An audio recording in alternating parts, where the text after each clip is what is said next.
Kanchipuram వకుడా silks నాణ్యత మా ప్రాధాన్యత. మదీనాగూడ, మియాపూర్, హైదరాబాద్ లో త్వరలో శుభారంభం. ఏంటి ఈ మధ్య అసలు ఇంటర్వ్యూస్ అంటేనే భయపడుతున్నా అంట, పరిగెడుతున్నా అంట, ఏం నడుస్తుంది?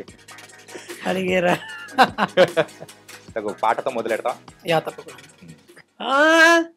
అద్దాల మేడలున్నాయే, మేడల్లా మంచి సీరలున్నాయే, కొనిపిస్తా నాతో బొంబాయి రాయే, రాను నే రాను, రాను బొంబాయికి రాను, రాను బొంబాయికి రాను. అందరూ పెట్టుకొని మస్తు ఎంజాయ్ చేస్తున్నారు. ఎలా అనిపిస్తున్నారు? పల్లెటూరు నుంచి అమెరికాలో ఉన్న వాళ్ళు కూడా నా పాటకి డాన్స్ చేస్తున్నందుకు నా లైఫ్ లో ఇది బెస్ట్ అచీవ్మెంట్ అనిపిస్తుంది. అసలు ఫోక్ ఇండస్ట్రీలోకి రావాలని ఎలా అనిపించింది? చిన్నప్పటి నుంచి డ్రీమ్ అన్న, అంటే మనం ఎందుకు చేయకూడదు అట్లా అని చెప్పేసి ఫోక్ ఇండస్ట్రీకి అలా అడుగు అంతే. సో అసలు ఊహించుకున్నావా ఇలా ఇంత దూరం వస్తానని చెప్పేసి? అలా అసలు ఎక్స్పెక్ట్ చేయలేదు నిజంగా. లిరిసిస్ట్ అనేది ఎక్కడి నుంచి వచ్చింది అసలు? ఒక స్కూల్ ఫంక్షన్ లో ఆయనకి చాలా మంది, చిరంజీవి సార్ కూడా తెలుసు, ఆయన మాట చెప్పిండు, ఆట రాయడం చాలా ఈజీ అన్నాడు. లిరిక్స్ రాయడం నేర్చుకున్నా.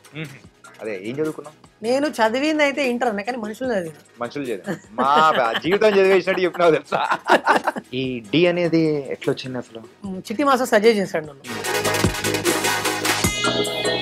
గణేష్ మాస్టర్ ఒక మాట చెప్పారు, ఇది నీది కాకపోవచ్చు, ఫ్యూచర్ లో నీకు ఎక్కడో ఉంది, చాలా పెద్దదే ఉంది అన్నాడు. మరి జడ్జెస్ వాళ్ళందరూ సపోర్ట్ ఎలా ఉంది? చాలా బాగుంది. అసలు పక్కకి తీసుకొచ్చి రాము అద్దరు కొట్టేస్తున్నాం. ఎవరన్నారు? శేఖర్ మాస్టర్. మరి నువ్వు చేసిన సాంగ్స్ కి కొరియోగ్రఫీ చేసింది ఎవరు? ఇప్పుడు బొంబాయికి రాని సాంగ్ వచ్చేసి శేఖర్ మాస్టర్. జాతర అది. అవునా? రియల్ గా సెట్ గారు. ఏం చదువుతుంది అమ్మాయి? ఇప్పుడు inter second year. Inter second year? ఇప్పుడు ఎగ్జామ్స్ రాస్తున్నా అమ్మాయి. Oh my God. టోటల్ గా ఎంత ఖర్చు అయింది ఈ సాంగ్ కి?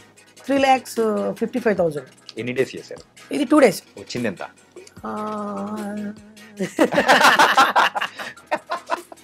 అది ప్రజెంట్ అయితే ఒక. సో ఇంతకు రిలేషన్ లో ఉన్నావా? వాళ్ళు అట్రాక్ట్ అవుతుంటారు. సో ఒక నార్మల్ ఫ్యామిలీ నుంచి వచ్చావు, ఈవెన్ నువ్వు చెప్పినట్టు సో ఇంట్లో బియ్యం కూడా ఉండేవి కాదన్నా అని చెప్పేసి అని అన్నావు కదా, ఎట్లా ఫీల్ అవుతున్నారు? వాళ్ళకు ఒక డ్రీమ్ అంతే, ఐ డ్రీమ్.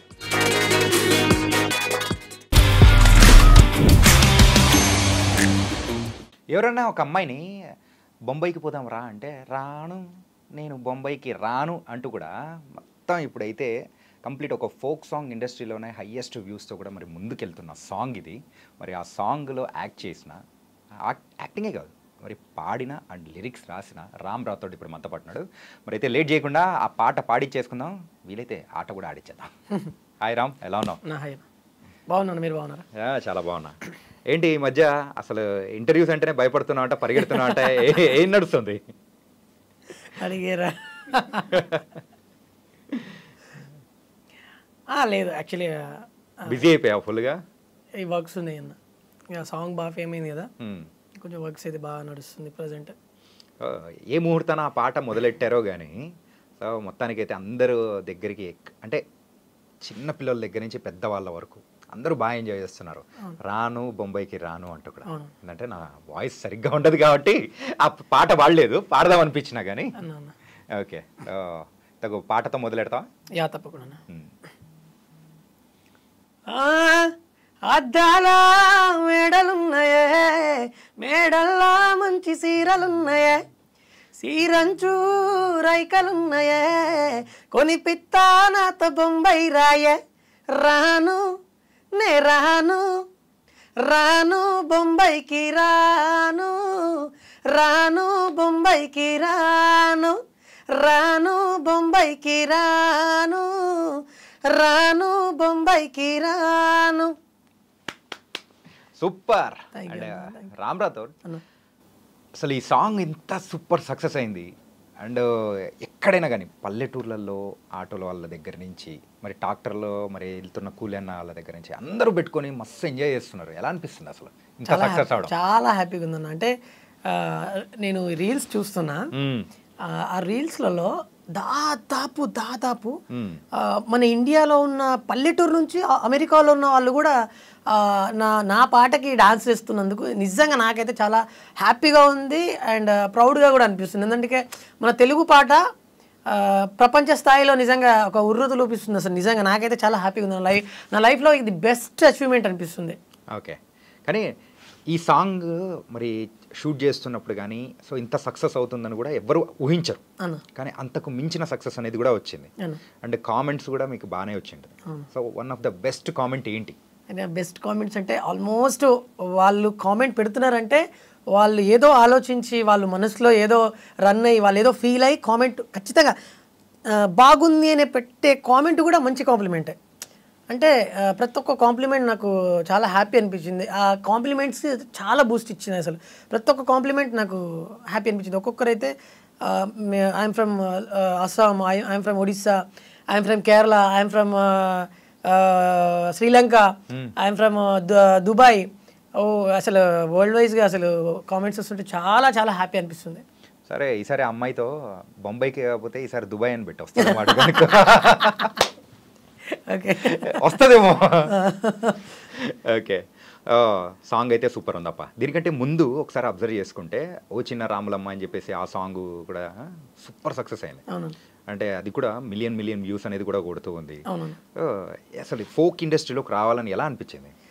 అంటే నాకు చిన్నప్పటి నుంచి డ్రీమ్ అన్న, అంటే నేను ఒక ఆర్టిస్ట్ అవ్వాలి, మంచి డాన్సర్ అవ్వాలి, లేదా అంటే నేను అవ్వాలి అని అనుకున్నా. బట్ నా డెస్టినీ ఎటు వెళ్తుందో నాకే తెలియదు. కట్ చేస్తే ఏదన్నా షోలో చేయడము లేదా డీలో చేయాలని చిన్న డ్రీమ్ ఉండే. డాన్స్ సంగతులు అయితే అది సంథింగ్ డిఫరెంట్. కాకపోతే ప్రోగ్రామ్స్లో పార్టిసిపేట్ చేయడము, ఒక డాన్సర్గా ఉండడం వేరు. కానీ ఫోక్ ఇండస్ట్రీలోకి వచ్చి ఇందులోనే ఎక్కువగా సక్సెస్ అనేది కూడా నువ్వు చూస్తూ ఉంటే ఎలా అనిపిస్తుంది? అదే అయితే అలా అనుకున్నా. కొన్ని సందర్భాల్లో ఏమైందంటే ఈ ఫీల్డ్లో అంటే లైక్ మూవీ ఫీల్డ్లో ఈ ఇండస్ట్రీలోకి రావాలంటే ఖచ్చితంగా ఏదన్నా ఒక బ్యాక్గ్రౌండ్ ఉండాలి, లేదా ఏదన్నా ఒకటి ఖచ్చితంగా ఉండాల్సిందే. అప్పుడే మనల్ని గుర్తిస్తారు. లేదు అంటే సెకండ్ ఆప్షన్ ఏంటంటే చాలామంది సోషల్ మీడియా ద్వారా బాగా ఫేమ్ అయ్యారు. సో నాకు చాలామంది ఇన్స్పైర్ అయ్యారు నిజంగా. లైక్ మన షణ్ముఖ్ కానివ్వండి, తర్వాత బిత్రి సతన్న కానివ్వండి, తర్వాత చాలామంది సోషల్ మీడియాలో వీళ్ళు బాగా ఫేమ్ అయ్యారు. అరే వీళ్ళు ఫేమ్ అయిన తర్వాత ఆటోమేటిక్ ఇండస్ట్రీ ఇన్వైట్ చేస్తుంది కదా వీళ్ళని. సో మనం ఎందుకు చేయకూడదు అట్లా అని చెప్పేసి ఫోక్ ఇండస్ట్రీకి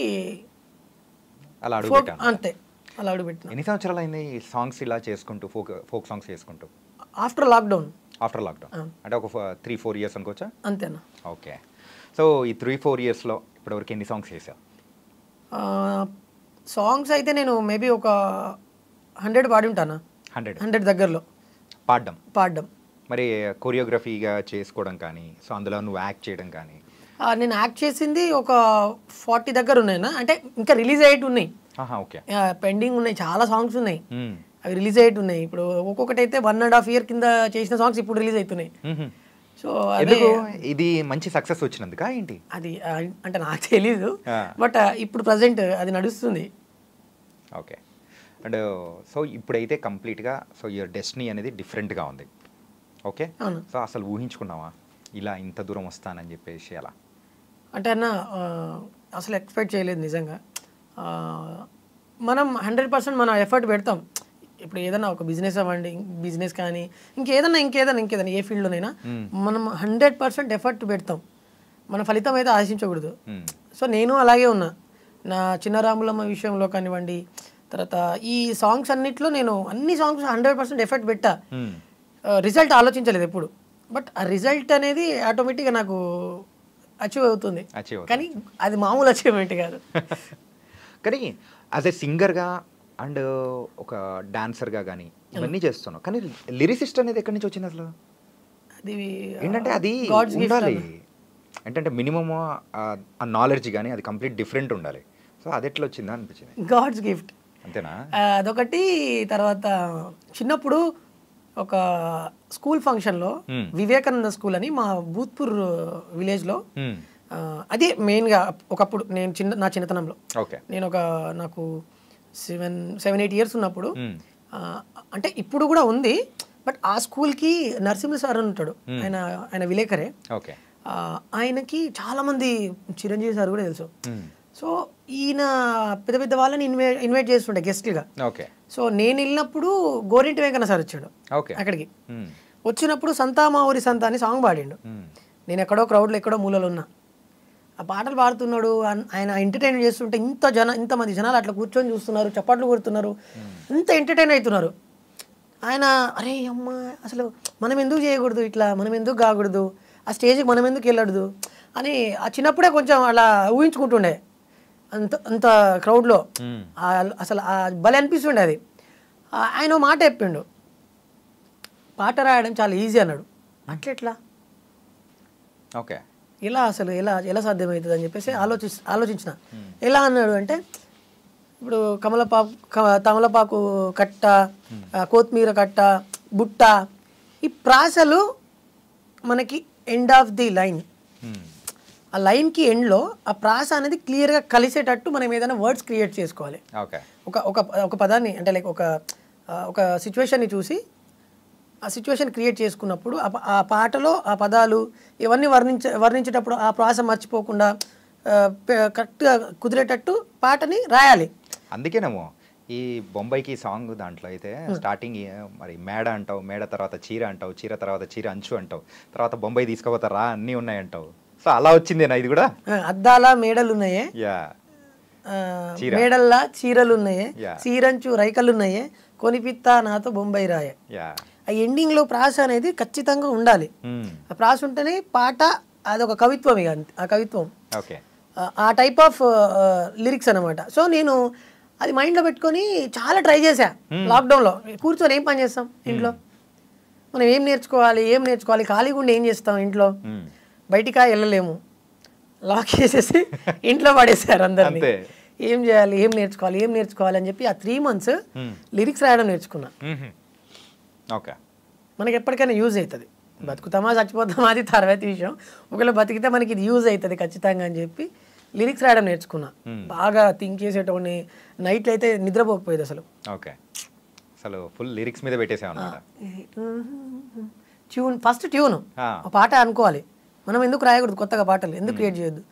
అట్లా ట్యూన్స్ మైండ్లో అనుకోవడం, దానికి తగ్గట్టు లిరిక్స్ మైండ్లో అనుకోవడము, అట్లా పాటలు ఇన్ని పేజీలు అయిపోతుండే.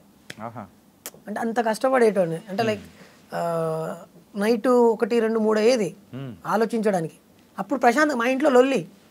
ఎందుకు అంటే మా పెద్ద ఫ్యామిలీ మాది, పిల్లలు అంతా మేము 5 మంది మా పేరెంట్స్కి, అందరికి పిల్లలు అయిపోయినాయి. లాక్డౌన్లో చిన్నపిల్లలు ఇంకంతా ఇంట్లో ఎట్లుంటుంది, లొల్లి ఎట్లుంటుంది. అందరు పడుకున్న తర్వాత కొంచెం మైండ్ ఫ్రీ ఉంటుంది. ఆ టైంలో 1, 2, 3 గంటల వరకు మేలుకొనే. సో నీ మైండ్లో లొల్లి అప్పుడు మొదలయ్యేది. ఇంట్లో లొల్లి మొత్తం ఉదయాన్నే ఉంటే నీ మైండ్లో లొల్లి నైట్ ఉండేది. అవును, సూపర్. అంటే నువ్వు లాస్టా? అవునన్నా. ఓకే, ముందు అక్క అన్న పెద్ద అన్నయ్య ఉన్నాడు, అన్నయ్య తర్వాత అక్క, తర్వాత చిన్నన్న, నేను, మా చెల్లి. ఓకే, అలాగే ఏం చదువుకున్నావు నువ్వు? అంటే లిరిక్స్ గురించి కానీ నాలెడ్జ్ కానీ భలే చెప్తున్నావు అసలు. అన్న అదే ఏం చదువుకున్నావు? నేను చదివింది అయితే ఇంటర్ అన్న, కానీ మనుషులు చదివిన. మనుషులు చదివా? మా జీవితం చదివేసినట్టు చెప్పినావు తెలుసా. ఓకే, అంటే నలుగురిలో తిరుగుతున్నప్పుడు 10 మంది, ఇప్పుడు మనం వాళ్ళ ఏమంటారు కదా, సాహసం చేస్తే అది వస్తుందని. లైక్ నేను తిరిగిన వాళ్ళందరూ కొంచెం మంచిగా ఉన్నారన్న అందరూ. లైక్ అందులో జంగిరెడ్డి అన్న కావచ్చు, జయప్రకాష్ అన్న కావచ్చు, శివనాగులు అన్న కావచ్చు, మా పాలమూరులో వీళ్ళంతా మంచి ఫోక్లో ఒక ట్రెండ్ సెటర్స్ వీళ్ళంతా. ఓకే, సో వీళ్ళతో పాటు నేను ఈ ప్రోగ్రామ్స్ చేశాను, ధూమ్ధామ్ ప్రోగ్రాంలు, తెలంగాణ ప్రోగ్రాంలు, అవన్నీ చేశాను నేను. వెనక నేను కోరస్ కూడా పాడుతుండే అప్పుడప్పుడు. డాన్సర్లు అంటే లైక్ కోరస్లో ఎవరైనా రాకపోతే రాము పాడరా అని చెప్పేసి నాకు ఇచ్చేస్తుండే మైక్లో. సో అలా ప్రాక్టీస్ అంతా అక్కడ గడిచింది కాబట్టి ఇక్కడ మాత్రం ధూమ్ధామ్గా అన్ని సాంగ్స్ వేస్తున్నావు.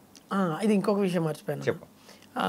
ఈ ఫీల్డ్లోకి నేను ఇంత బాగా సక్సెస్ అవుతున్నా అంటే ఇంకో సావాసం ఏంటంటే మా గురువు గారు పోలోజు సత్యం సార్ అని చెప్పి, ఆయన ఫోక్లో MA MPhil చేశాడు. ఆయన మన రాజు కనకల్ల సార్ వీళ్ళంతా ఒకటే బ్యాచ్ ఓకే ఓకే తెలుగు యూనివర్సిటీలో.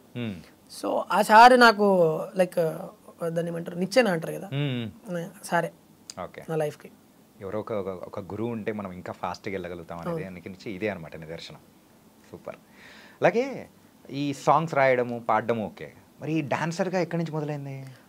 అదే నేను స్కూల్లో డాన్స్ చేస్తుండే చిన్నప్పటి నుంచి. నేను ఇంట్లో మా డాడీ టేప్ రికార్డ్ ఉండేది క్యాసెట్ది.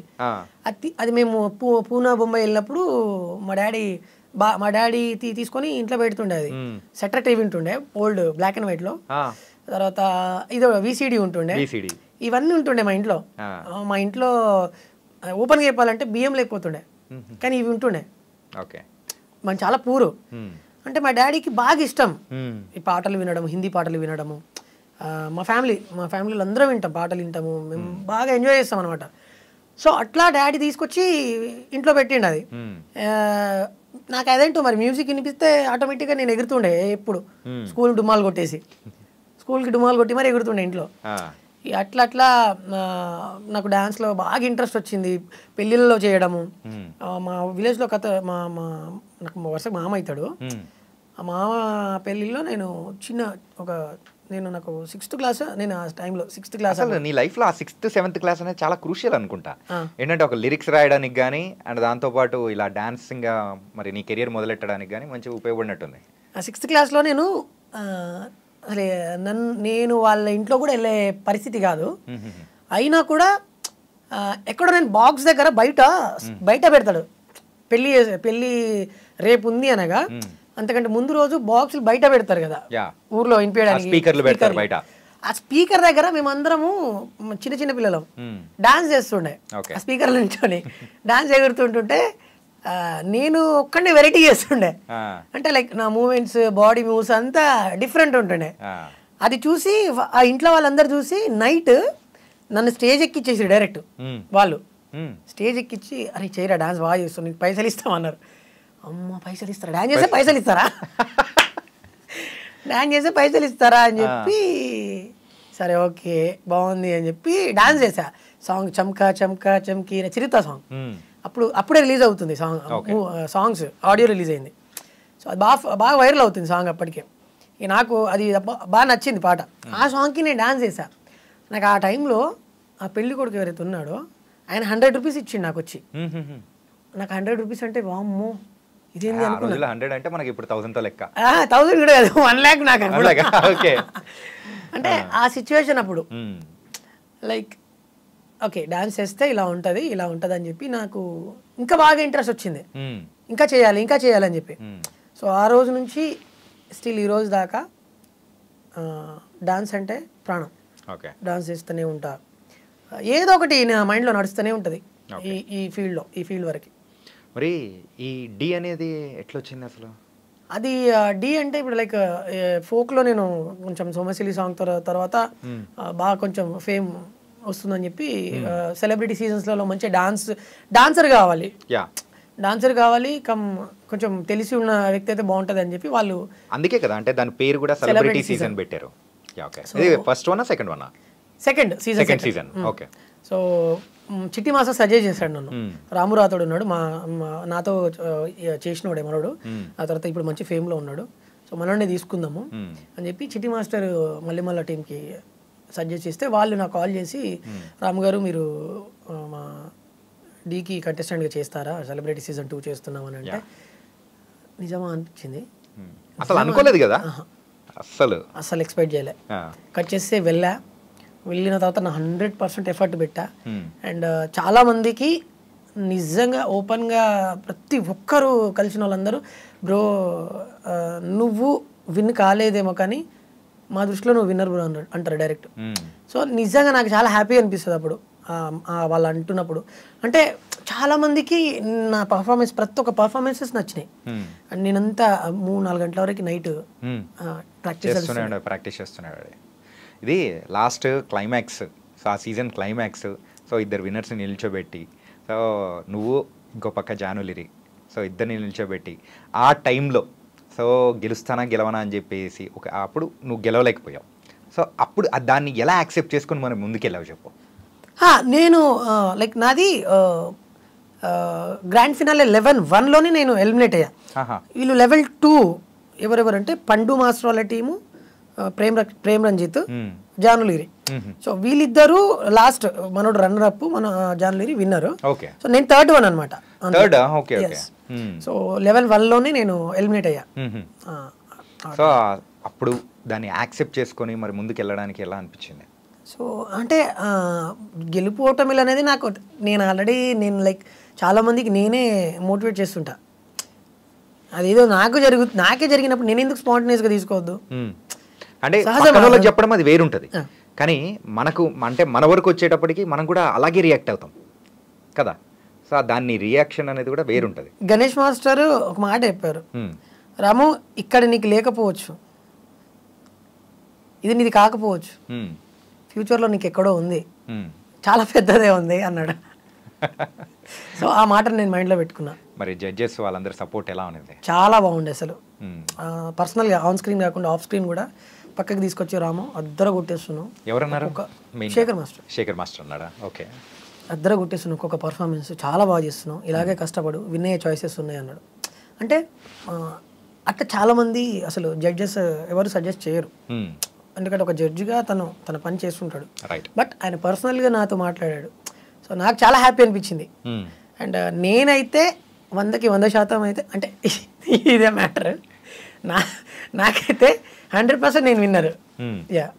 ఓకే. సో నీ వరకు నువ్వు విన్నర్గానే అనుకున్నావు కాబట్టి, సో ఇప్పుడైతే మంచిగా మరి ముందుకు అనేది కూడా వెళ్తూ ఉన్నావు. మళ్ళీ ఇంకా వేరే అంటే ఇప్పుడు సెలబ్రిటీ సీజన్ 2 తర్వాత మరి వేరే ప్రోగ్రామ్స్ కానీ వేరే ఛానల్స్ నుంచి కానీ ఆఫర్స్ కానీ ఏం రాలేదా? వచ్చాయి. అంటే లైక్ ఒక మన ఈటీవీ నుంచి ఒకటి షో పెడతా ఉన్నారు, కానీ ఇక నాకు డీ చేసిన తర్వాత అక్కడ దానిపైన డీ చేయడం నా డ్రీమ్. సో అది ఫుల్ఫిల్ అయిపోయింది. ఇక నెక్స్ట్ ఏంటంటే ఇందులో ఇంకా మంచి పేరు తీసుకురావాలి, ఫోక్ ఇండస్ట్రీలో ఇంకా మంచిగా చేయాలనుకున్న రాను బొంబాయికి రాను సాంగ్ హిట్ పడ్డది, అది నెక్స్ట్ లెవెల్. ఇంకా దీని తర్వాత నెక్స్ట్ ఏంటంటే big screen. Yes. Okay. So నిన్ను నువ్వు పిలిపించుకోవడానికి సో మెయిన్గా ఒక సింగర్గానా, డాన్సర్గానా, లేకపోతే ఒక హీరోగానా? సో ఏది నువ్వు నీ అంతకు నువ్వు అంటే ఎవరైనా నిన్ను పిలవడము ఇలా పిలిస్తే నాకు ఫుల్ హ్యాపీ, దిల్ ఖుషి అయిపోతుంది అనుకుంటే ఏది అనుకుంటావు? ఏదొచ్చినా హ్యాపీయే. అట్లా కాదు, ఉంటుంది కదా ఒకటి, అరే నాకు 3 ప్రాణమే అన్న, నాకు 3 ఇష్టమే. డాన్స్ అంటే ఇష్టమే, సింగింగ్ అంటే ఇష్టమే, లిరిక్స్ అంటే కూడా ఇష్టమే. సో ఈ 3 ఏదొక్కటి వచ్చినా నేను హ్యాపీగా రిసీవ్ చేసుకుంటా. ఓకే. కానీ ఎంత పాజిటివ్ ఏంటంటే ఎట్లా వచ్చిందప్ప, ఎక్కడి నుంచి స్టార్ట్ అయింది అసలు? అంటే చాలా చెప్పాను, నాకు చాలా నేను మోటివేషన్స్ చూస్తుంటాను అన్ని. నాకు మోటివేషన్స్ వీడియోస్ అంటే చాలా ఇష్టం. బాగా నా రీల్స్ ఇన్స్టాలో నేను అన్ని అవే చూస్తుంటాను అనమాట. ఎందుకంటే మనం ఏది కూడా మనకి శాశ్వతం కాదు కదా. రాను బొంబాయికి రాను ఆ సాంగ్, ఆ ఫేమ్ అనేది కూడా శాశ్వతం కాదని కూడా నీకు కూడా అర్థమైపోయి ఉంటుంది కదా, కొన్ని రోజుల వరకు ఉంటుంది. అది అనుకోకుండా వచ్చింది కదా, అనుకోకుండా వచ్చింది. ఏదైనా కానీ ఒక ఫేమ్ అనేది వచ్చిందంటే అది శాశ్వతం కాదు, కొన్ని రోజుల వరకు మాత్రమే ఉంటుంది. మరి దీన్ని బేస్ చేసుకొని నెక్స్ట్ దేని అంటే ఏం చేద్దాం అనుకుంటున్నాం అన్న? అంటే లైక్ నేను ఫ్యూచర్లో మూవీస్లలో సాంగ్స్ పాడడానికి వచ్చినా యాక్సెప్టెడ్, వెళ్ళిపోతా, పాడతా. యాక్టింగ్ అయినా, ఆర్టిస్ట్గా చేయడానికైనా వెళ్ళిపోతా, సింగింగ్ అయినా వెళ్ళిపోతా, డాన్సర్గా అయినా వెళ్ళిపోతా. కొత్త స్టెప్స్ నేర్పిస్తూ ఒక కొరియోగ్రాఫర్గా వెళ్ళడానికి కూడా రెడీ? లేదండి, కొరియోగ్రాఫీ అంటే కష్టమే. ఎందుకు అలాగా అంటే ఇప్పుడున్న జనరేషన్లో డాన్స్ అనేది ఒక ప్యాషన్గా చేయాలి. అండ్ చూసే వాళ్ళకి ఏదన్నా కొత్తగా అనిపించాలి. నేను ఆ స్టేజ్ ఇంకా రాలేదు. బట్ ఇప్పుడు కొత్తగా జనరేషన్లో చేస్తున్న డాన్స్ నేర్చుకొని చేయగలుగుతా. ఓకే. సో ఒక కొరియోగ్రాఫర్ నేర్పిస్తే యూ కెన్ డూ ఇట్ అన్నమాట. సరే, మరి నువ్వు చేసిన సాంగ్స్కి సో కొరియోగ్రఫీ చేసింది ఎవరు? ఇప్పుడు బొంబాయికి రాను సాంగ్కి వచ్చేసి Shekhar master, Shekhar virus master. Okay. And DOP వచ్చేసి మన హరీష్ పటేల్ అన్న. అండ్ సింగర్ వచ్చేసి ప్రభా గారు. అండ్ కళ్యాణ్ కీస్ అన్న మ్యూజిక్. ఇంకా ఆయన గురించి అయితే చెప్పక్కర్లేదు. ఆయన ఒక పాట ఆయనకు నేను హమ్ చేసి వినిపిస్తున్నానంటే ఓకే డన్, ఓకే రాము నువ్వు వెళ్ళిపో అంటాడు. చాలు నాకు వచ్చేసింది ఓకే అంటాడు. నేను అసలు ఎక్స్పెక్ట్ చేయలేదు బొంబాయి సాంగ్, బద్దలు కొట్టేశాడు అసలు. ఇది కంప్లీట్గా సాంగ్ అంతా ప్రొడక్షన్ వైజ్ ఎవ్రీథింగ్ అంతా మీరే కదా? లేదండి, ప్రొడక్షన్ వచ్చేసి వల్లి ప్రొడ్యూసరు. ఎందుకంటే అది మీ ఛానల్లో ఉంది కదా, సో అందుకోసం నేను దట్స్ యువర్ అంటే మీ ప్రోడక్ట్ అని నేను అనుకున్నాను. ప్రొడక్ట్ అంటే ఇద్దరిది, నేను మా వల్లి గారు ప్రొడ్యూసర్. ఓకే. సో నా వర్క్ ఏంటంటే పాట రాయడం, పాడడం, యాక్ట్ చేయడం, ప్రమోషన్ చేయడం, ఇది నా వర్క్. ఓకే. మనీ ఇన్వెస్ట్మెంట్ మొత్తం మా వల్లి గారు. ఓకే. కానీ చాలా వరకు ఫోక్ సాంగ్స్ అనేది మేము చూసాం, కానీ ఆ సాంగ్కి అంటే ఆ సాంగ్స్కి ఈ సాంగ్కి డిఫరెన్స్ ఏమనిపించింది తెలుసా? అంటే మీరు యూజ్ చేసిన ఆ సెట్ కానీ దాంతోపాటు చాలా డిఫరెంట్గా ఉన్నాయి. ఇంతకు ఫస్ట్ ఒక హాఫ్ సాంగ్ షాప్స్ మధ్యలో అన్నీ ఉంటుంది, అది ఏదైనా సెట్లో చేశారా లేకపోతే నిజంగా ఒక స్ట్రీట్ తీసుకొని చేశారా? అది దీనికి ఒక స్టోరీ ఉందన్న. ఏంటిది? ఫస్ట్ ఏమో ఓపెనింగ్ సీన్లలో అది వేములవాడలో అదంతా రీల్ పెట్టింది కూడా అక్కడే, సిరిసిల్ల వేములవాడ. వన్ డేలో మొత్తం సాంగ్ అయిపోకూడదామని చెప్పేసి ఆ స్ట్రీట్లలో అక్కడక్కడ మొత్తం చేసాం వేములవాడ జాతరలో. జాతర అది రియల్ గా, సెట్ కాదు. జనాలందరూ దాదాపు వేలలో ఇలా చూస్తున్నారు మమ్మల్ని. అదే నాకు అర్థం కాలేదు, అంతమందిని ఆపేసి అట్లా చూస్తుంటే అరే ఇది సెట్టా లేకపోతే ఏంటి ఇది రియల్ గానా అర్థం కాలేదు. అంటే మేము ఎక్కువ టైం తీసుకోవాలి యాక్చువల్లీ, నిజంగా చెప్పాలంటే 1.5 hours మేము అక్కడ షూట్ కంప్లీట్ చేసుకున్నాం. ఇది ఆ ఫస్ట్ హాఫ్. ఓ అంటే మేము శేఖర్ అసలు నాకేమైందో తెలియదు, అక్కడ డాన్సర్లకు ఏమైందో తెలియదు అసలు. నాకు తెలిసి దేవుడి కృప నాకు తెలిసి అది వేములవాడ రాజన్న నడిపించినట్టు. ఎస్, నిజంగా అంతమంది క్రౌడ్ ఉన్నారని చెప్పేసి మేము అంటే లైక్ మాది కాన్సన్ట్రేషన్ కూడా పోతలేదు, సాంగ్ పైనే ఉంది. ఊపు వస్తుంది ఆడియన్స్ని చూస్తుంటే. వాళ్ళు అంటే మాకు అదేందో మరి చలో చలో చలో రెడీ కానీ ఇలా ఉంది. మాస్టర్ కూడా ఫుల్ జోష్లో ఉన్నాడు, ఆ అమ్మాయి కూడా లిఖిత కూడా, వెనకొచ్చిన డాన్సర్లు, యాక్టర్స్ వాళ్ళందరూ అలా కుదిరిపోయింది. అసలు జమ్మున ఇట్లా వెళ్ళిపోయింది సాంగ్ మొత్తం. సో 1.5 hours కంప్లీట్ చేసేసినాము. టేక్ అయిపోయిందా మొత్తం, క్రౌడ్ అంతా పంపించేస్తున్నాం. మళ్ళీ టేక్ వచ్చిందా ఆపేస్తుంది ఒక 1 minute 2 minutes టేక్ అయిపోతుంది. సో పోలీసుల దగ్గర నుంచి వాళ్ళ దగ్గర నుంచి ఏమే ప్రాబ్లమ్స్ ఏమి రాలేదా? లేదు, ఎందుకంటే మేము వాళ్ళకి ఏ ఇబ్బంది లేకుండా చేసినాం సాంగ్. ఎవరికి కూడా ఇంత ఇబ్బంది కలగకుండా చేసినాం, అది హైలైట్ అసలు. అదే కొంచెం ఆశ్చర్యం వస్తుంది. ఇప్పుడు కెమెరా పట్టుకొని మనం అట్లా రోడ్డు మీదకి వెళ్ళామంటే యూజువల్గా చేస్తూ ఉంటే ఒక కాన్షియస్నెస్ వచ్చేస్తుంది, ఆ పోలీసులు వస్తున్నారా ఎవరన్నా వాళ్ళ ఒక బండి ఎట్లా పోతున్నా కానీ అయ్యో అని మనం భయపడుతుంటాం. అదే టేక్ అయిపోయిన తర్వాత నేను తెలివిగా జనాలందరూ ఇక్కడ తీసుకొచ్చేస్తున్నా కదా, వాళ్ళందరూ ఫోటోలు దిగడానికి వస్తున్నారు. ఓకే, అట్లా కాబట్టి హ్యాపీగా చేసేసుకున్నారు అనమాట. దెన్ ఆ తర్వాత నెక్స్ట్ సెకండ్ హాఫ్ విషయానికి వచ్చేటప్పటికి బ్యాక్గ్రౌండ్ ఆర్టిస్ట్గా చేసిన వాళ్ళకు కూడా ఏంటంటే వాళ్ళను ఏదో బ్యాక్గ్రౌండ్ డాన్సర్స్గా అట్లా లేకుండా వాళ్ళకు కూడా ఒక డిఫరెంట్ కాన్సెప్ట్ ఇచ్చి చేపించారు. అంటే నీ బైక్ తోలుతూ ఉన్నట్టు ఒక జోకర్ లాగా, ఇంకొకరు ఏంటంటే పోలీస్ ఆఫీసర్ లాగా, దొంగగా, ఇట్లా అన్నీ ఒక్కొక్కరికి ఒక్కొక్క డిఫరెంట్. భలే ఉందప్ప. నాకు ఫోక్ సాంగ్స్ చూస్తూ ఉంటాం, వినడానికి ఏం చేస్తాం, కానీ ఇది చూడడానికి కూడా బాగుంది. అది క్రెడిట్ అంతా శేఖర్ వైరస్ మాస్టర్.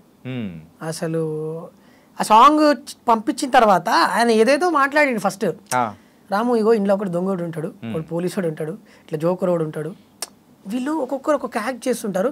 ఇక్కడ వీడేమో వీడు దొంగతనం చేస్తున్నప్పుడు పోలీసుడు వాడు ఎంబడి వెళ్ళడము, ఒక లడ్డా ఆమె ఉంటుంది, ఆమె పాప్కార్న్ తినుకుంటూ ఉంటుంది. జాతర లైక్ ఆ జాతర ఆ ఫ్లేవర్ కనిపించాలి మొత్తం. నేను ఇలా అనుకుంటున్నా అని చెప్తే నాకేం అర్థం కాల, అసలు ఏం అర్థం కాల. కట్ చేసి ఎడిట్ చేసి అదంతా చేసిన తర్వాత ఫ్యూజ్ అవుట్ అయిపోయింది నాకు. ఏంది మాస్టర్ ఇది అనుకున్నా, అయిపోయింది ఇక కథ, ఇది సాంగ్ దొరకదని చెప్పి నేను మైండ్లో ఫిక్స్ అయిపోయాను. నేను ఇంకొకటి నాకు స్పెషల్గా నచ్చింది ఏంటో చెప్పనా, అంటే కొంచెం చెబ్బిగా ఉన్న లేడీ, ఆ లేడీ పైకి ఎగిరి మళ్ళీ నువ్వు ఇట్లా దిగుతావు చూసా, అదైతే సూపర్ గా నచ్చింది. కానీ పాపం చాలా కష్టపడ్డది పాపం ఆమె, నా బరువును మోయగలిగిందంటే అసలు గ్రేట్, అసలు హ్యాట్స్ ఆఫ్ ఆమె డెడికేషన్ కి. నువ్వు పిట్ట కొంచెం కూతగానం ఉన్నట్టున్నావు తెలుసా, చూడ్డానికి ఇట్లే ఉన్నావు కానీ అసలు అల్లాడిచ్చేసినావు మొత్తం అన్న. అదే ఇంకో స్టోరీ ఏంటంటే, అది 1 day మొత్తం చేసినామా. ఏది మొత్తం సాంగ్ సెకండ్ హాఫ్ మొత్తం ఎక్కడి నుంచి అంటే పల్లెటూరి పడుచు పిల్లవే ఆ చరణం నుంచి సాంగ్ మొత్తం లాగ్ అయిపోయింది. ఏంటి పొలాల మధ్యలో పెడతారు? అది కాదు పొలాల మధ్యలో పెడతారు. అది యాక్చువల్లీ అది కానే కాదు. మేము ఎక్కడి నుంచి అంటే ఈ పల్లెటూరి పడుచు పిల్లవే అనే టేక్ నుంచి సంథింగ్ మధ్యలో నుంచే మధ్యలో నుంచి హాఫ్ మొత్తం ఒకరోజు చేసాం, తర్వాత మళ్ళీ రీషూట్ జరిగింది. రీషూటా? ఎస్. ఎందుకు అలాగా? అంటే స్టార్టింగ్ సాంగ్ చూస్తేనేమో ఆడియో వైజ్గా అదిరిపోయింది పాట, వీడియో పరంగా ల్యాగ్ అయిపోయింది ఎండింగ్లో. అది చూడడానికి బాగుంది, మినిమం 100 మిలియన్ ఖచ్చితంగా పాట అది కూడా. కానీ ఏదో హెల్తీ అవుతుంది, ఏదో మిస్ అవుతుంది అని చెప్పేసి కళ్యాణ్ అన్నకి చూపించాము అవుట్పుట్ ఫస్ట్ డేది. చూస్తే రాము పాటనేమో మనకి దొరికే పాట కాదు ఇది, ఆడియో ఎక్కడికో వెళ్ళిపోతుంది. అప్పటికి మిక్సింగ్ అవ్వలేదు, పాట నార్మల్గానే ఉంది. నాకు తెలుసు సాంగ్ ఫ్యూచరు, ఇది వద్దు రీషూట్ పెట్టుకోండి అన్నాడు. పోతే పోయింది అమౌంట్, దాని గురించి ఆలోచించకు, 100% సక్సెస్ అవుతుంది అన్నాడు. అన్న సరే అన్న నువ్వు చెప్పావు కదా ఖచ్చితంగా అని చెప్పేసి నేను వల్లి అన్న డిసైడ్ అయిపోయాం. మళ్ళీ శేఖర్ మాస్టర్ కాల్ చేసాం, ఆయనకు డేట్స్ లేవు ఫస్ట్. ఏదో బతిమలాడి చెప్తే ఆయన తర్వాత ఆయననే థ్యాంక్స్ చెప్పిండు. థ్యాంక్ యూ రాము, మళ్ళీ ఒక్కసారి రీషూట్ ప్లాన్ చేస్తున్నారు, సో నాకు చాలా హ్యాపీగా ఉంది నాకు టైం ఇచ్చినందుకు, ఇప్పుడు చూడండి అని అన్నాడు. ఇక సరే మాస్టర్ అని చెప్పేసి ఇట్లా ఉంటుంది సెటప్ ఇదంతా ఉంటుంది, మీ కాస్ట్యూమ్ ఇలా ఉంటుంది, అమ్మాయి మట్టిలో ఇలా దుంకుతున్నప్పుడు నువ్వు సైకిల్ పైన ఇలా వస్తుంటావు, ఇదంతా బెలూన్స్ కడతాము వాళ్ళకి. మీరు గమనిస్తే చబ్బి ఆమెకి తర్వాత ఇంకొక ఆమెకి జడకి బెలూన్స్ కడతారు, బెలూన్స్ ఉంటాయి. అంటే ఒక డిఫరెంట్ జానర్, అదంతా ఒక different culture, like complete mass అనమాట. ఇది అవుట్పుట్ ఇదంతా అయిపోయిందా, కట్ చేసాం మళ్ళీ సామి ఎండింగ్లో సామి అది చూసే అదైతే ఫ్యూజ్ అవుట్ అయిపోయింది నాకు. ఎడిటింగ్లో ఏదో వేరే సాంగ్ కోసమో దేనికో వెళ్ళాము అక్కడికి, అది ఎడిటింగ్లో చూస్తే అమ్మ తోడు ఫ్యూజ్ అవుట్ అయిపోయింది, ఏంది అనిపించింది నాకు. దాన్ని స్టిల్ ఇప్పటి వరకు నేను ఒక 100 టైమ్స్ చూసా, 100 టైమ్స్ నేనే. అంటే నేను నిజంగా మనదే నా సాంగ్ అనిపించింది, ఏంది అసలు ఇలా వచ్చింది, ఏంది దొరకదు సాంగ్, ఎక్కడికి వెళ్ళిపోతుంది అనుకున్నా. So thank you so much. నిజంగా స్టిల్ డేకి 2.5 మిలియన్ అసలు నిజంగా అట్లా ఎక్కించినారప్పా. ఆ సౌండింగ్ ఉంటుంది కదా, బొంబాయికి రాను, ఆ సౌండింగే బాగా అందరికి కనెక్ట్ అయింది. అండ్ నార్త్ వాళ్ళు, తర్వాత వరల్డ్ వైజ్గా అమెరికాలో ఉన్న వాళ్ళు, వీళ్ళందరూ కూడా ఆ పాటకి రీల్స్ చేస్తుంటే నిజంగా నాకైతే అసలు చెప్పడానికి రా మాటలు లేవు. ఇన్ఫ్యాక్ట్ చెప్పాలంటే పంజాబీ సాంగ్స్, సో అది వరల్డ్ వైడ్ ఎట్లా వింటూ ఉంటారో, మన తెలుగు ఫోక్ సాంగ్స్ అనేది కూడా వరల్డ్ వైడ్ బాగా వింటుంటారు. సో ఆ రికార్డ్ అనేది కూడా రీసెంట్ టైమ్స్లో మంచిగా వింటున్నాడు. అందులో మీది కూడా ఒకటి అవ్వడం చాలా హ్యాపీ అండి. థ్యాంక్ యూ అన్న. అండ్ లిఖిత గురించి కూడా మనం మాట్లాడాలి. తప్పకుండా. ఏంటంటే మెయిన్గా సో అక్కడ హీరో హీరోయిన్ కాంబినేషన్ సెట్ అయితేనే సో అక్కడ చూడడానికి కూడా అదిరిపోద్ది. ఆ కాంబినేషన్ అనేది కూడా భలే సెట్ అయింది తప్ప. ప్రీవియస్ సాంగ్స్లో మీరు చేసిన అమ్మాయిల వాళ్ళందరూ కూడా సూపర్గా ఉన్నా, కానీ ఈ అమ్మాయి మాత్రం తలుక్కు మెరిసినట్టు ఉంటుంది ఎక్స్ప్రెషన్స్ వైజ్ కానీ. అంటే తన గురించి కూడా ఏం చెప్తావు? ఆమె గాడ్స్ గిఫ్టెడ్ అమ్మాయి. అంటే ఏదైనా అంటే ఆర్టిస్ట్, డాన్సర్ కూడా కాదు, ఆర్టిస్ట్. ఇలా ఇప్పుడు ఆర్టిస్ట్కి అణువుల ఒక రిధం ఉంటుంది. ఏదైనా సాంగ్ ఇస్తే ఆ సాంగ్కి తగ్గట్టు మోడలే దాన్ని ఏమంటారు ఇమిడిపోతారు. లైక్ అలాంటి సిచ్యువేషన్ ఉంది అమ్మాయికి. అంటే అమ్మాయికి ఏ పాట ఇచ్చినా చిటికలో ఇలా ఎక్స్ప్రెషన్స్ ఇవ్వడము, ఆ పాటలో ఇన్వాల్వ్ అయిపోవడము. అంటే ఇంత చిన్న ఏజ్లో ఆ అమ్మాయి నిజంగా గాడ్స్ గిఫ్టెడ్ వాళ్ళ పేరెంట్స్కి. ఏం చదువుతుంది అమ్మాయి? ఇప్పుడు ఇంటర్ సెకండ్ ఇయర్. ఇప్పుడు ఎగ్జామ్స్ రాస్తుంది అమ్మాయి. Oh my god. అంటే ఈవెన్ అమ్మాయిని చూస్తూ ఉంటే సో కొంచెం పెద్ద అమ్మాయి లాగా అనిపించడం కానీ, అదే అందుకే నేను గాడ్స్ గిఫ్టెడ్ అంటున్నా. ఇంత చిన్న ఏజ్ లో అమ్మాయి అన్ని అర్థం చేసుకొని ఇలా చేయాలి, ఎక్స్ప్రెషన్స్ ఎలా ఇవ్వాలి, చాలా మెచ్యూర్డ్ గా ఇచ్చింది తెలుసా. అరే ఇట్లా కూడా ఇస్తారా, మంచి ఎక్స్ప్రెసివ్ గా భలే అనిపించింది నాకు. ఆ అమ్మాయి చేస్తున్నప్పుడు, నేను ఇప్పుడు లైక్ కో యాక్టర్ కదా, అమ్మాయి చేస్తున్నప్పుడు అరే ఇంకా ఏం చేయాలి నీకే అనిపించేలా చేసిందా? అంటే ఈ అమ్మాయి ఇంత బాగా చేస్తుంది, నేను డల్ అయిపోతా అని చెప్పి అప్పుడప్పుడు కొంచెం నాకు నర్వస్ ఉంటుండే. లేదు తగ్గొద్దు ఇంకా చేయాలి అని చెప్పి పోటీ చేస్తుండే ఇద్దరం. ప్రతి ఒక్క సాంగ్లో అసలు భలే అనిపించింది నాకు అమ్మాయి కో పార్ట్నర్గా ఉండడం. నిజంగా రీసెంట్గా ఒకటి నా చేయి పట్టుకో సాంగ్ వచ్చింది, అసలు అందులో అయితే ఆసమ్, అసలు ఫుల్ ఆసమ్. ఓకే. ఒక ఒక సినిమా పాట చూస్తే ఎలా ఫీల్ వస్తుందో అంతకంటే బాగుంది. అంటే నేను చేశానని పొగడట్లేదు, జెన్యున్లీ నేను నా ఓపెన్ హార్టెడ్గా చెప్తున్నాను, పాటకి ప్రాణం పెట్టింది అమ్మాయి. అంటే ఇలా సాంగ్స్ అన్నీ కూడా తీసుకుంటూ నీ గోల్ ఏదైతే ఉందో దాన్ని అచీవ్ చేయాలప్ప. కానీ చాలా బాగున్నావు, స్క్రీన్ ప్రెజెన్స్ వైజ్ కానీ ఎవ్రీథింగ్ ఇస్ సూపర్ అన్న. థ్యాంక్ యూ అన్న, థ్యాంక్ యూ. అలాగే మెయిన్గా దీనికి సంబంధించిన క్రెడిట్ ఇవ్వాలంటే ఎవరికి ఇస్తావు? ద 1% ఎవరు ఈ సాంగ్కి సంబంధించి? బొంబాయి సాంగ్. యా. 1% అని ఒకరంటే ఎవరికి చెప్తావు మెయిన్గా? ఇది కొంచెం ట్రిక్కీ క్వశ్చన్. ఒకరికి చెప్తే ఇంకొకరు అంటారు, సో ఎవరికి చెప్తావు చెప్పు. అన్న నేనైతే 1% అనేం లేదు, అందరం ఒకటే. ఎస్. ఎక్స్పెక్ట్ చేసిన ఆన్సర్ కాదు, సో దానిలోంచి వేరే డిఫరెంట్ ఆన్సర్ ఇస్తావు అనుకుంటున్నా. అంటే టెక్నీషియన్స్ అయితే అందరూ కష్టపడ్డారు. ఒక పాటకి ఇంత సక్సెస్ వచ్చిందంటే ప్రతి ఒక్క టెక్నీషియన్, ప్రతి ఒక్క డాన్సరు, మేకప్ ఆర్టిస్ట్తో కలిపితే ప్రతి ఒక్కరు వాళ్ళందరూ ఉంటేనే పాట సక్సెస్. స్క్రీన్లో మేము మాత్రమే కనిపిస్తాం కానీ అక్కడ వాళ్ళు లేని మేము లేము. అంటే మేమని కదా, ఎవరైనా ఎవ్రీబడి. టెక్నీషియన్స్ లేకపోతే అసలు నథింగ్. ఇది టోటల్గా ఎంత ఖర్చు అయింది ఈ సాంగ్కి? 3,55,000 టోటల్గా మొత్తం. ఎస్. ఎన్ని డేస్ చేశారు ఇది? 2 days. అంటే ఒకరోజు 1 day చేసేసాము, అది కొంచెం అవుట్పుట్ సరిగా లేదని చెప్పి మళ్ళీ రీషూట్ చేసాము. సో రీషూట్ దాంతో కలుపుకొని మొత్తం 3 lakhs. 355. అంటే విత్ మ్యూజిక్ ఆర్ఆర్ అన్ని? లేదు, only shoot. Only shoot. Yes. Shoot 3, so ఇంకా మ్యూజిక్ మొత్తం వేసుకొని ఒక 2. అంతే. టోటల్గా 5 lakhs అనమాట. ఎస్. వచ్చింది ఎంత?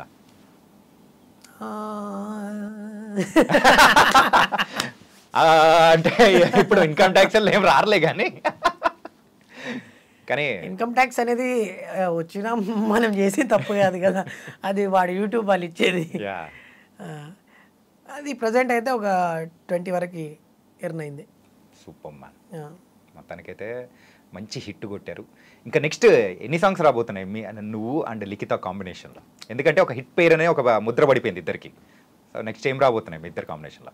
చాలా సాంగ్స్ ఉన్నాయి. ఇప్పుడు ఏమైందే పిల్ల అని నేను రాసిన సాంగే, నేను రాసి నేను పాడిందే, అది వేరే ఛానల్ వస్తుంది. యాక్చువల్లీ నేను చేద్దాం అనుకున్నా సాంగ్, కాకపోతే వేరే వాళ్ళకి ఇచ్చేయడం జరిగింది కొంచెం కొన్ని సిచ్యువేషన్స్లలో. సో అది కూడా రాబోతుంది, ఏమైందే పిల్ల సాంగ్. తర్వాత సైకిల్కి నువ్వే బొంగ సీను బావు అని చెప్పి ఇప్పుడు రీసెంట్గా ప్రోమో రిలీజ్ అయింది, అది కూడా అవసరం అదిరిపోయింది అసలు. అది కూడా రాబోతుంది. ఇంకా ఇంకొక 2-3 సాంగ్స్ ఉన్నాయి. ఇంకా నెక్స్ట్ ఫ్యూచర్లో ఒక 5-6 పాటలు ఉన్నాయి మళ్ళీ షూట్కి. సో ఇవే అంటే ఫోక్ సాంగ్సే కాకుండా ర్యాపింగ్ అట్లాంటివి కూడా చేస్తూ ఉంటావు నువ్వు? ర్యాప్ అసలు చేయను. అట్లేం లేదు. ఓకే. అంటే నీ బాడీ లాంగ్వేజ్ చూస్తూ ఉంటే ఒక ర్యాపర్కి ఉన్న స్టైల్ అనేది కూడా కనిపిస్తూ ఉంది అనమాట, సో అందుకోసం అడిగా. లేదన్న, నేను ర్యాప్ ఎప్పుడు ట్రై చేయలేదు.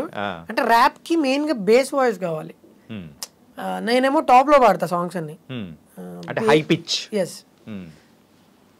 బేస్లో నా వాయిస్ సెట్ అవ్వదు ఏదైనా పాడాలంటే. సో మ్యాక్స్ టాప్లో ఉన్న ఫోక్ సాంగ్స్, మూవీ సాంగ్స్ ఇవి బాగా ట్రై చేస్తా. సో మూవీ సాంగ్స్ అంటే గుర్తొచ్చింది, రీసెంట్గా సొమ్మసిలి సాంగ్ మజాకా మూవీలో వచ్చింది కదా, అందులో కూడా నేనే పాడేసా. అవునా? లాస్ట్. Okay okay. ఇది అన్ఎక్స్పెక్టెడ్ అప్ప. తనకైతే ఆ సాంగ్ భలే ఎంటర్టైన్ చేస్తుంది. అవును, చాలా చాలా హిట్ అయిపోయింది, మంచి హిట్ వచ్చింది. చాలా హ్యాపీ అనిపించింది అసలు. మన త్రినాథరావు సార్ తర్వాత మన ఎట్లా పట్టుకున్నారు నేను? ఫస్ట్ ఎవరు పట్టుకుంది? ఎవరు? ప్రసన్న గారా లేకపోతే ప్రసన్న గారేనా? మొన్ననే ఇంటర్వ్యూ చేసేటప్పుడు సాంగ్ గురించి చెప్పారనమాట. నాకు నువ్వని నాకు తెలియదు, ఇప్పుడు నాకు తెలుస్తుంది. సొమ్మసిల్లి సాంగ్ తమ్ముడు పాడాలి అని చెప్పేసి చెప్పారు. ఓకే సార్ వచ్చేస్తా, పాడేస్తా అని చెప్పి పాడేసా. సందీప్ కిషన్ సార్ ఉన్నాడు, నేను స్టన్ అయిపోయినా అసలు సార్ని చూసి. సందీప్ గారిని చూసా? నేను అనుకోలే, ఎక్స్పెక్ట్ చేయలే తను అక్కడ ఉన్నాడని. నేను వేరే స్టూడియో రికార్డింగ్ థియేటర్లో నేనున్నా, వీళ్ళేమో యువతలు ఉన్నారు ఇంజనీరింగ్ సౌండ్ ఇంజనీర్ దగ్గర. త్రినాథరావు సార్, తర్వాత ప్రసన్న కుమార్ సార్, సందీప్ సార్ ఏమో తర్వాత లాస్ట్కి ఎంట్రీ ఇచ్చారు. నేను లోపలికి ఇలా వెళ్ళా, క్యాజువల్గా ఇలా చూస్తే ఇలా ఉన్నాడు. అమ్మో సార్ ఏంటి మీరు వచ్చారా సార్ అని చెప్పి షాక్ అయ్యాను నేను. కానీ ఆయన రిసీవ్నెస్ కానివ్వండి, ఆయన సింప్లిసిటీ కానివ్వండి, ఆయన మాట్లాడిన విధానం కానివ్వండి, నాకు ఆయన కొన్ని కోట్లు ఇచ్చిన ఫీలింగ్ వచ్చింది. యా అంటే అంత వాల్యూ ఇచ్చారు ఆయన. సో నిజంగా ఫ్యాన్ అయిపోయాను నేను సందీప్ కిషన్ సార్. దిల్ ఖుష్ అయిపోయా అనమాట. అది పక్కకు పెడితే మళ్ళీ నా ఇన్స్టాకి ఆయన ఫాలో బ్యాక్ కొట్టాడు. అది హైలైట్. నాకు భలే అనిపించింది నిజంగా. కోల్డ్ ఆటాడు ఆయన. ఓకే. సో ఇంతకు రిలేషన్లో ఉన్నావా? లేదన్న. ఇప్పుడు ఎన్ని ప్రపోజల్స్ వచ్చాయి? వస్తుంటాయి. అంటే లైక్ ప్రపోజల్స్ అంటే తెలియదు, వాళ్ళు చూపించే ప్రపోజల్స్ గురించి కాదు నేను అంటే నార్మల్గా అమ్మాయిలు చెప్పే ప్రపోజల్. అదే అదేనా? నార్మల్గా అయితే వస్తుంటాయి, బట్ వాళ్ళకి తెలియదు కదా. ఇవి అట్రాక్షన్ ఫీల్డ్, వాళ్ళు అట్రాక్ట్ అవుతుంటారు. సో వస్తుంటాయి క్యాజువల్గా. ఏదైనా నీకు వచ్చిన ఒక డిఫరెంట్ గుర్తుండిపోయిన ప్రపోజల్ లైఫ్లో ఏది ఉంది? ఏంటది? డిఫరెంట్గా అంటే నువ్వు యాక్సెప్ట్ చేసావా లేదో అవన్నీ మనకు వద్దులే, కానీ నార్మల్గా ఏదైనా ఒకటి డిఫరెంట్గా రేపు భలే ఉంది అంటే లవ్ యూ అనే పదం అని చెప్పేటప్పటికి ఆ రోజు ఆ అమ్మాయి నాకు అలా ప్రపోజ్ చేసింది కదా అని గుర్తొచ్చింది. నీకు గర్ల్ ఫ్రెండ్ ఉన్నా పర్లేదని ఒక ప్రపోజల్ వచ్చింది. అదే హైలైట్. ఎప్పుడు వచ్చింది ఇది? ఒక 1 year బ్యాక్. నీకు గర్ల్ ఫ్రెండ్ ఉన్నా పర్లేదు, నేను నీకు సెకండ్ వైఫ్ లెక్కనే అయిపోతా అన్నట్టు. అమ్మ బాబాయ్ అమ్మో ఘోరం వస్తాయి అన్న. అసలు వేరే ఉంటుంది. ఓకే. కానీ నేను చూస్తున్నా వదిలేస్తా. Okay okay. వద్దు. నీ కోస్టార్తో నువ్వు ఎప్పుడైనా లవ్లో పడ్డావా? కోస్టార్తో లవ్లో అనేది అయితే ఏం లేదు. అంటే నువ్వు అరే ఈ అమ్మాయి భలే ఉంది కదా అని అనుకున్నావు, బట్ ప్రేమని చెప్పలేక ఆగిపోయిన సందర్భాలు కానీ? అట్లేం లేదన్న. నేను లైక్ ఎందుకంటే మనం ఇప్పుడు వాళ్ళతో లైక్ యాక్ట్ చేస్తున్నాం కదా.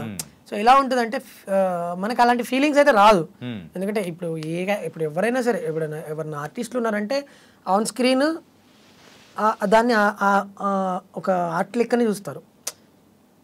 వాళ్ళ పని అది, వర్క్ అది. సో వర్క్ని వర్క్ లెక్కనే చూస్తాం, కానీ ఆఫ్ స్క్రీన్లో ఏదైనా నార్మల్గా ఫ్రెండ్లీగా మాట్లాడుకోవడము. సరే, మరి ఫ్రెండ్స్గా ఉన్న వాళ్ళు ఎవరైనా ఉన్నారా? చాలా మంది నాతో వర్క్ చేసిన వాళ్ళు ప్రతి ఒక్కరు నాకు ఫ్రెండ్స్. ఓకే. అంటే వాళ్ళు మళ్ళీ కోరుకుంటారు రాము రాథోడ్తో మళ్ళీ చేయాలి, రాము రాథోడ్తో ఇలా సరదాగా ఉంటుంది. సో అలా మేము ఇప్పుడు లైక్ శేఖర్ మాస్టర్ కానివ్వండి, డిఓపి మా హరీష్ అన్న కానివ్వండి, ఇప్పుడు మేము దాదాపు కలిసి ఒక 10-15 సాంగ్స్ ఏమో చేసాం. ఓకే. మా షూట్స్ ఎలా ఉంటుందంటే నేను అంటే లైక్ వేరే వాళ్ళకి మాకు డిఫరెన్స్, మేము ఇలా సరదాగా ఇలా వెళ్ళిపోతుంది పాటలు. ఓకే.